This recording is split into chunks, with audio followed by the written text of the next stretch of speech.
Hello students. Last class में हम लोगों ने देखा था कि ओम्स लॉ क्या होता है, उसके अंदर रेजिस्टेंस क्या होता है, रेजिस्टिविटी क्या होती है। आज हम पढ़ेंगे कि अगर रेजिस्टेंस को हम कंबाइन करते हैं, ठीक है, तो कॉम्बिनेशन उसका किस तरह से हम कर सकते हैं, उसके अंदर किस तरह से हम इक्विवेलेंट रेजिस्टेंस फाइंड आउट कर सकते हैं। तो वो सब कुछ आज हम इस वीडियो में देखेंगे। तो अगर हम बात करते हैं यहाँ पे कॉम्बिनेशन ऑफ रेजिस्टेंस की, कॉम्बिनेशन ऑफ रेजिस्टेंस, रेजिस्टेंस को हम दो तरह से कंबाइन कर सकते हैं। फर्स्ट इज इन सीरीज और सेकंड इज इन पैरेलल।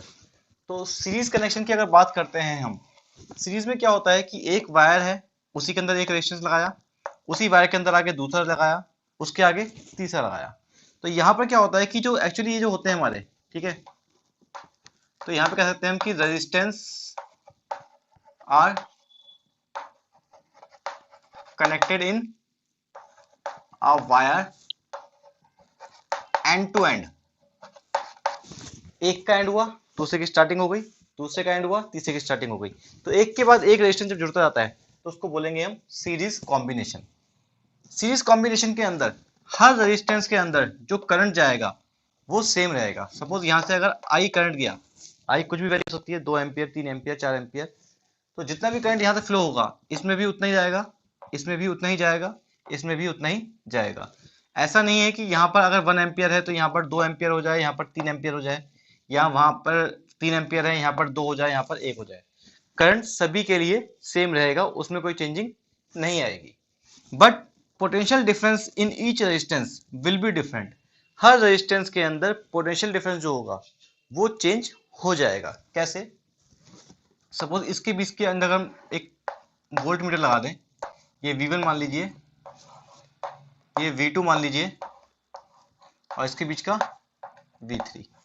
तो यहाँ पर अगर हम चेक करें कि एक वोल्ट मीटर यहाँ पे लगाया, एक वोल्ट मीटर यहाँ पे लगाया और एक वोल्ट मीटर यहाँ पर लगाया, तो ओम्स लॉ के अकॉर्डिंग, ठीक है, V इक्वल टू क्या था, I इंटू आर, याद होगा आपको। तो यहाँ पर हमें पता है कि I तो फिक्स है बट रेजिस्टेंस चेंज होता जा रहा है, तो उसके अकॉर्डिंग जो वोल्टेज होगी वो भी हमारी चेंज होती जाती है, ठीक है। तो यहाँ पर वोल्टेज या पोटेंशियल डिफरेंस जो होता है वो हर रेजिस्टेंस के अंदर इक्वल नहीं होता। बट अगर एक पूरे सर्किट की बात करें, सपोज कहता हूँ कि यहाँ से लेकर यहाँ तक कंप्लीट जो पोटेंशियल डिफरेंस है वो V है टोटल, तो वो V जो होगा वो इन सारे पोटेंशियल डिफरेंस का सम होगा। सपोज यहाँ पर अगर 1 वोल्ट है, यहाँ पर 2 वोल्ट है, यहाँ पर 3 वोल्ट है, तो इन सबका जो सम होगा वो टोटल V के इक्वल आएगा। यानी कि V जो होगा वो V1 plus V2 plus V3 के इक्वल होगा। ये तो था हमारा सीरीज कॉम्बिनेशन। इसी तरह से अगर बात करते हैं हम पैरेलल कॉम्बिनेशन की, तो पैरेलल कॉम्बिनेशन में क्या होता है कि यहाँ पर जो एक वायर होता है, ठीक है, एक वायर यहां से आया, इसमें सपोज मान लीजिए करंट था आई। अब यहां से वायर्स की डिवीजन हो गई अलग अलग, एक वायर यहां चला गया, एक वायर यहां गया और एक वायर यहां गया, और आगे फिर फाइनली वो एक ही पॉइंट पर मिल गए। यानी कि देखें तो तीनों रेजिस्टेंस का जो कॉमन पॉइंट है वो यहाँ पे स्टार्टिंग में एक इनिशियल पॉइंट है और फाइनल में भी एक इनिशियल पॉइंट कॉमन है। तो यहाँ पर एक इनिशियल पॉइंट भी कॉमन रहता है और एंड पॉइंट भी कॉमन रहता है इन पैरेलल कॉम्बिनेशंस।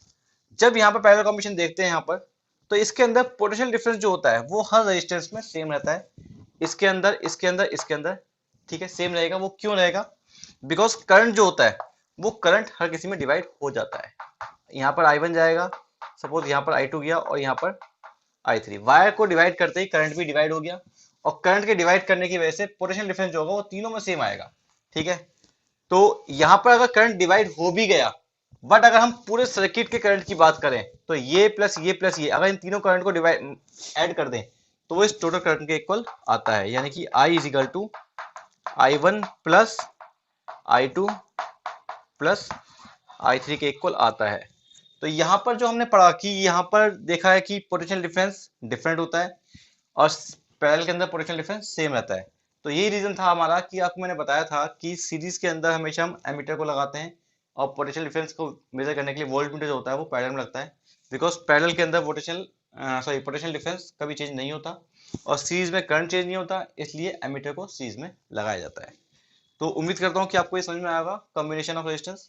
अब हम देखेंगे कि इसके बाद कि अगर हमारा कॉम्बिनेशन होता है तो उसका इक्विवेलेंट रेजिस्टेंस क्या बनता है। इक्विवेलेंट का मतलब क्या होता है कि जैसे कि आप अगर बाजार से सामान लेने गए, आपको 1 किलो चावल लेने, अब दुकानदार के पास सपोज 1 किलो का बाट नहीं है, बाट का मतलब मेजरमेंट जो वेट होता है, तो उसने क्या करा, आधा आधा किलो के 2 बार रखे और आपको 1 किलो कर दिया। तो आधा आधा किलो के 2 अगर उसने यूज करे, उसका मतलब भी तो एक ही है ना। तो आधा आधा के 2 जो बार थे, वो उनका इक्विवेलेंट वेट कितना आ गया, टोटल 1 किलो। इसी तरह से हम यहाँ पे देखते हैं कि अगर इन तीनों रेजिस्टेंस के को हटाकर एक सिंगल रेजिस्टेंस लगाना हो तो वो क्या रेजिस्टेंस होगा, तो इसका इक्विवेलेंट रेजिस्टेंस कितना आएगा, या इनका इक्विवेलेंट रेजिस्टेंस देखें तो वो कितना आएगा।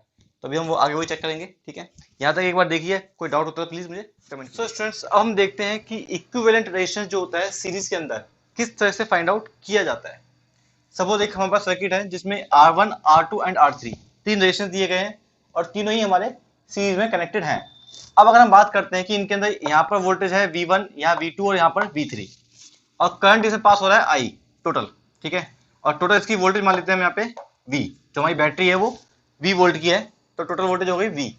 अब यहाँ पे हम चेक करते हैं कि अगर let equivalent resistance of circuit be R, हमने क्या करा कि इस पूरे सर्किट का इक्विवेलेंट रेजिस्टेंस R मान लिया।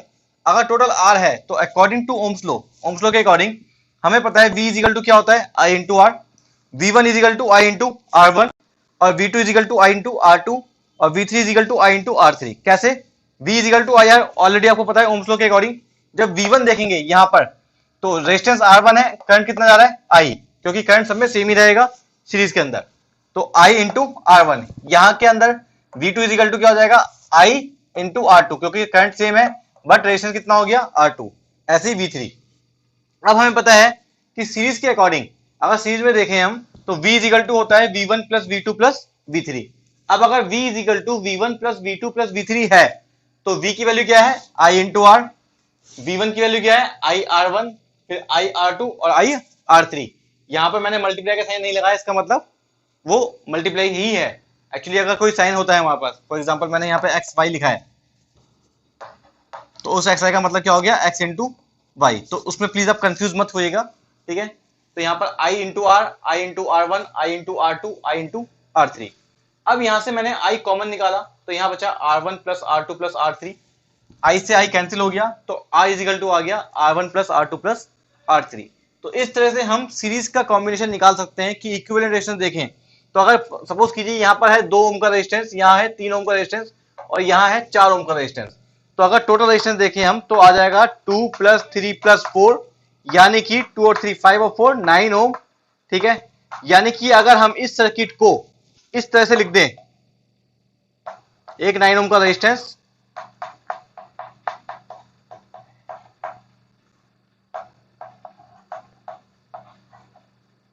और यहां से आई आ रहा है, तब भी ये सर्किट गलत नहीं होगा। ये सर्किट इसी का इक्विवेलेंट सर्किट है, बिकॉज यहां पर जो हमने 3 रेजिस्टेंस यूज करे थे उन तीनों की जगह हम एक सिंगल 9 ओम का रेजिस्टेंस यूज कर सकते हैं इस सर्किट के अकॉर्डिंग, ठीक है। तो यही कहलाता है हमारा इक्विवेलेंट रेजिस्टेंस। तो उम्मीद करता हूं समझ में आया होगा। इसके बाद हम नेक्स्ट देखेंगे इक्विवेलेंट रेजिस्टेंस इन पैरेलल, ठीक है। हेलो स्टूडेंट्स, अब हम देखेंगे कि रेजिस्टेंस इन पैरेलल, अगर देखते हैं कि इक्विवेलेंट रेजिस्टेंस इन पैरेलल किस तरह से हम निकालते हैं तो उसको कैसे देखेंगे हम। देखिए, एक सपोज सर्किट है जिसमें 3 रेजिस्टेंस है R1, R2 एंड R3। यहां से करंट जा रहा है I, ये करंट डिवाइड हुआ I1, I2 और I3 में। यहाँ पे कोई करंट गया I1, यहाँ पे गया I2 और I3। हमें वैल्यू नहीं पता कितनी है, कुछ भी हो सकती है वो, ठीक है।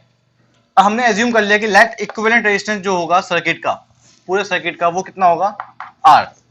अब अगर अकॉर्डिंग टू ओम्स लॉ देखें तो V इज इक्वल टू होता है I इंटू R। यहां से अगर I की वैल्यू निकाले तो I इज इक्वल टू आएगा V अपॉन R।